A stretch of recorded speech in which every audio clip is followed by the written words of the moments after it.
धूप धीरे धीरे पहाड़ी ढलानों पर फैल रही थी। सुबह की हवा में हल्की ठंडक थी और ग्रीनपुर गांव के लोग अपने रोजमर्रा के कामों में लगने लगे थे। यह गांव छोटा लेकिन बेहद खूबसूरत था। चारों तरफ हरे भरे खेत, बीच से बहती हुई छोटी सी नदी और दूर पहाड़ियों पर घने जंगल। इन जंगलों में जंगली जानवर तो रहते थे, पर कभी कभार ही गांव की तरफ आते थे।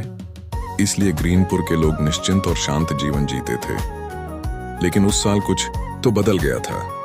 पहले तो लोगों ने ध्यान नहीं दिया, पर धीरे धीरे यह महसूस होने लगा कि जंगल की तरफ से अजीब सी आवाजें आने लगी हैं, गहरी गरज जैसी, मानो कोई बहुत बड़ा जानवर चल रहा हो। बुजुर्गों ने कहा कि शायद कोई हाथी भटक कर आया है, पर आवाज में कुछ ऐसा था जो डर पैदा करता था। एक सुबह स्कूल जाते हुए बच्चों ने नदी किनारे रेत में बड़े बड़े पैरों के निशान देखे, इतने बड़े कि कोई आदमी उनमें खड़ा हो जाता तो भी चारों तरफ जगह बच जाती। बच्चों में हलचल थी। उन्होंने यह बात तुरंत गांव के बुजुर्गों को बताई।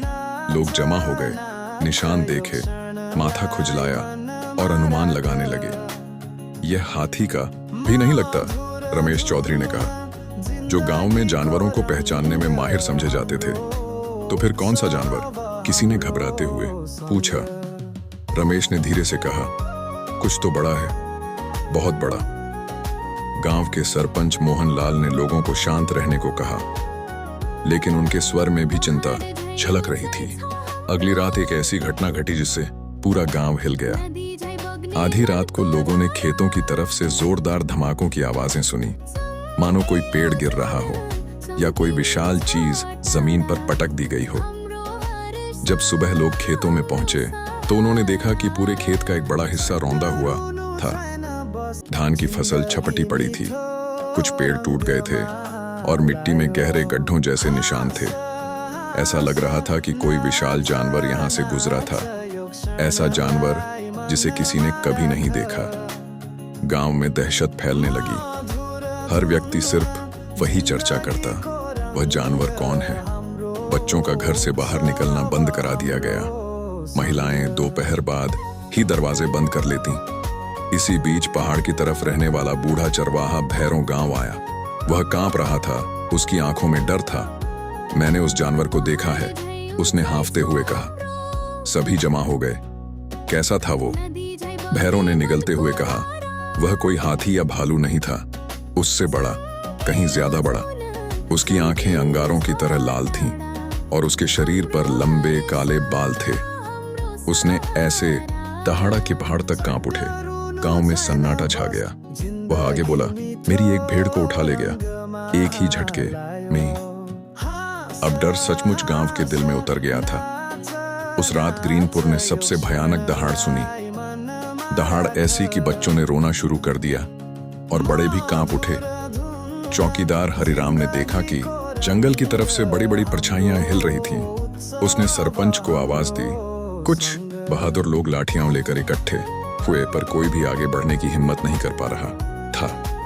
अचानक गांव के उत्तर वाले बांस के बाड़े को कुछ तोड़ते हुए अंदर आया।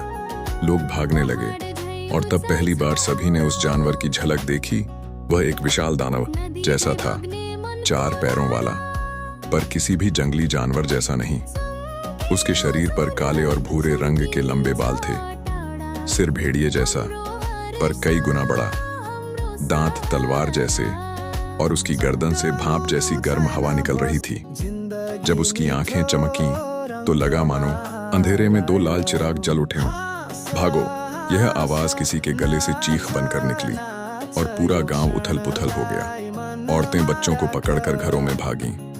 मर्द अपनी हिम्मत के बावजूद पीछे हटते चले गए। उस जानवर ने एक खंभे को अपने पंजे से ऐसे तोड़ा जैसे वह सिर्फ सूखी लकड़ी हो। कुछ देर बाद जानवर खेतों की तरफ लौट गया। शायद उसे रोशनी और शोर पसंद नहीं था, लेकिन पूरे गांव का भरोसा टूट गया था। सरपंच मोहनलाल ने तुरंत आपात सभा बुलाई। हम ऐसे नहीं रह सकते, उन्होंने कहा। या तो हम इस खतरे का सामना करें या फिर गांव खाली करना पड़ेगा। लोग डर के मारे खामोश थे। तभी युवा किसान अर्जुन उठ खड़ा हुआ। हम भागकर कहां जाएंगे? हमारा घर, हमारी जमीन, सब यही है। हमें मिलकर उस जानवर को रोकना होगा। सरपंच ने उसकी ओर देखा, लेकिन कैसे?